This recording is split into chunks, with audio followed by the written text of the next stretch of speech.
François Cerisier. Bonjour. Comme chaque année, vous organisez le campus européen d'été de l'Université de Poitiers et le thème choisi en 2013, c'est UX Design, l'expérience utilisateur au service des apprentissages.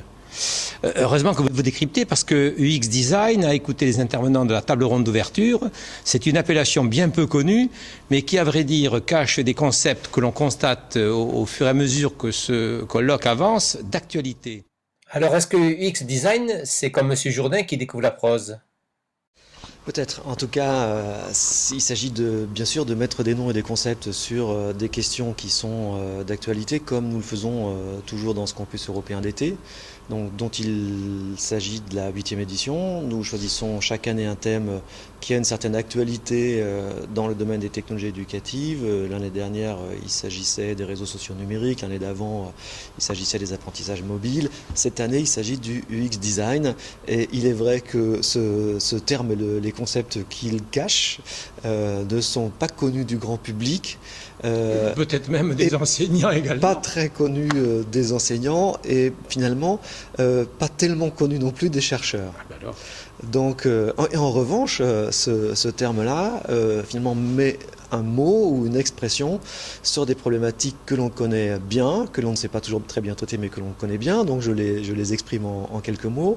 Il s'agit finalement de s'intéresser à la façon dont il est possible de concevoir des outils, des services, des dispositifs, en particulier de formation, mais pas seulement, en particulier numérique, mais pas seulement, en prenant en considération l'expérience vécue par l'utilisateur dans l'usage qu'il fait du dispositif, de la ressource ou du service.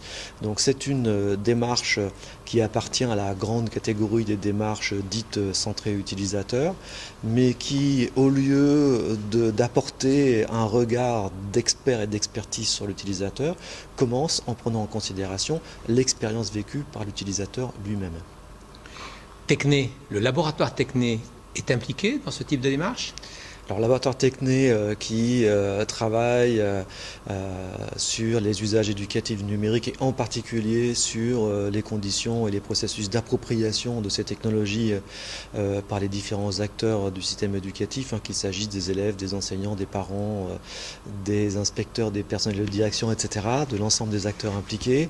Le laboratoire Techné, dans son projet, a une démarche et une vision un peu anthropologique de ces questions, c'est-à-dire que nos recherches visent à comprendre les usages, visent à comprendre les logiques d'usage et visent finalement à appréhender l'expérience des utilisateurs.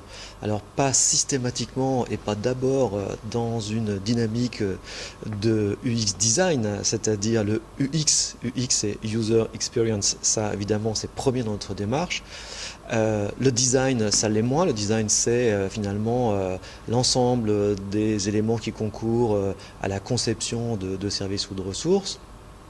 Et nous, dans une vision assez classique de la recherche, nous, Techné, nous, naturellement, nous arrêtons à la démarche qui consiste à prendre en considération comprendre les comportements, à tout point de vue d'ailleurs, comportements des différents usagers. Et avec ce campus européen d'été, mais aussi avec plusieurs des projets de recherche dans lesquels nous travaillons, nous sommes amenés à jouer un rôle qui va au-delà de cette posture de la recherche classique pour intervenir dans les processus de conception eux-mêmes, sans attendre que nos cycles de recherche soient aboutis et que nous ayons des résultats publiables dans les règles de l'art. C'est-à-dire que nous intervenons dans des cycles courts de conception, de production, de mise en œuvre de ressources ou de services, comme on a pu le voir, comme on peut le voir dans ce campus d'été, au travers de plusieurs projets auxquels nous collaborons. C'est-à-dire que Techné se positionne à la fois avec les démarches de recherche classique, démarche scientifique. Scientifique classique. Alors la démarche scientifique, elle se caractérise en particulier par le fait que nous devons être en mesure systématiquement d'expliquer comment notre raisonnement passe d'un point A à un point B, pour que chacun puisse comprendre la nature de ce raisonnement, les données sur lesquelles il s'appuie, les modèles qui sont mobilisés. Donc ça, nous n'avons évidemment pas abandonné cette démarche scientifique, mais plutôt que d'attendre que la totalité du travail soit disponible pour des publications ou des communications scientifiques, parce que c'est long, parce que ça peut demander des années, plusieurs années, surtout lorsque concrètement sur le terrain, les collectes d'informations et de données sont complexes et s'appliquent à des projets qui vivent aussi dans un temps assez long.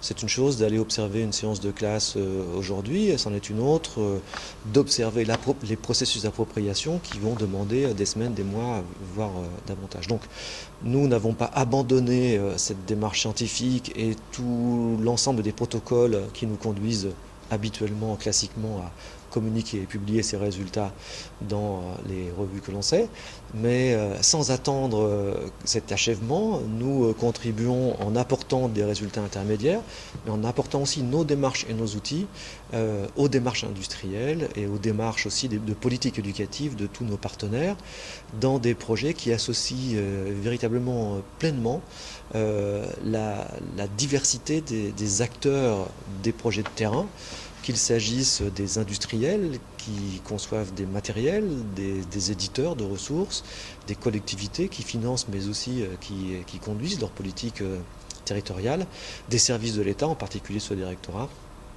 qui finalement organisent l'action éducative de terrain. C'est l'exemple du projet TED. Dans le projet TED, les partenaires sont très nombreux, entreprises, États, collectivités, sur des champs qui sont extrêmement divers. Projet TED, vous nous en dites quelques mots. Est-ce que là, l'expérience utilisateur est vraiment au service des apprentissages ? Alors, mon TED est un projet assez bien connu qui se déroule dans le département de la Saône-et-Loire, qui est un projet lauréat de l'appel à projet e-éducation dans sa deuxième vague, qui réunit effectivement tous les acteurs, le fabricant de la tablette qui développe aussi la partie logicielle OS et ressources de base, l'application de base de la tablette, et des éditeurs qui développent les contenus, notamment les manuels scolaires, la collectivité, le conseil général qui agit pour le compte de sa politique locale et de ses collèges, le rectorat et le CRDP qui aussi bien sûr accompagnent, font plus qu'accompagner, supportent, participent à ce projet.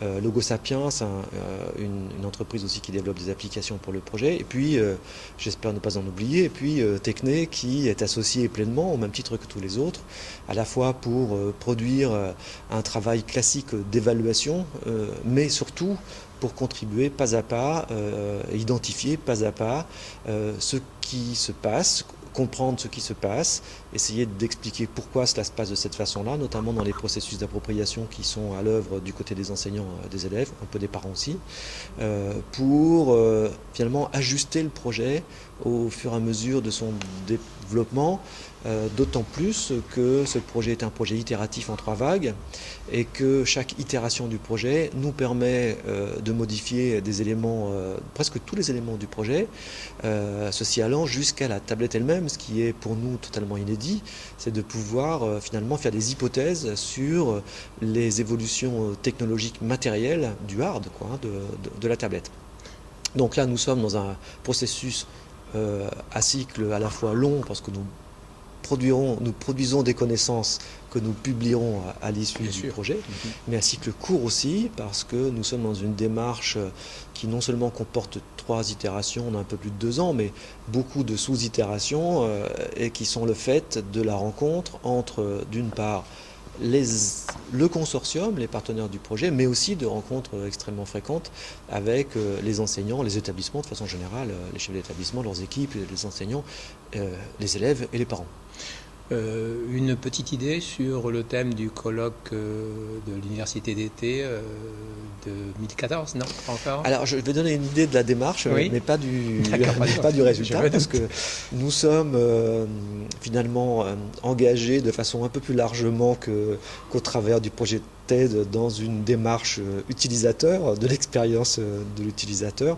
Et en fait, comme chaque année, à l'issue de ce campus, nous allons sonder en quelque sorte nos participants qui sont d'origine internationale, qui sont très divers, puisque nous avons des étudiants, nous avons des enseignants, des chercheurs, des enseignants de l'université, mais aussi des enseignants de l'enseignement scolaire, des entreprises, des personnes qui travaillent dans les collectivités, bien sûr des services de l'État éducatifs, services éducatifs de l'État, et tous les âges. Je pense qu'on le voit lorsque l'on regarde l'Assemblée, et de pas tous les pays du monde, mais avec une représentation très internationale. Donc, à la fin du campus, ou peu après la fin du campus, nous allons revenir vers tous les participants qui sont environ 200-250 à fréquenter le campus tout au long de la semaine, et pour leur demander ce qui, pour eux, serait le plus utile, le plus intéressant à traiter l'année prochaine. Alors, je peux donner un avis totalement personnel, qui est que nous pourrions revenir vers des sujets déjà traités les années passées et qui sont de nouveau ou qui sont encore des sujets d'actualité. Donc les 3 thèmes des 3 années précédentes, à rebours, réseaux sociaux numériques, apprentissage nomade, jeux sérieux, compte tenu de notre investissement en tant que laboratoire dans les usages des tablettes pour les apprentissages. On l'a vu ici au niveau de l'école primaire et au collège, mais nous allons aussi participer à un projet local qui se déroule dans les lycées. C'est un projet qui s'appelle Living Cloud, qui est supporté, appuyé par la région Poitou-Charentes dans un lycée qui est le lycée, le LP2I du Futuroscope, qui nous ouvrira aussi la problématique au niveau des lycées. Et puis la question se pose aussi à l'université d'une toute autre façon.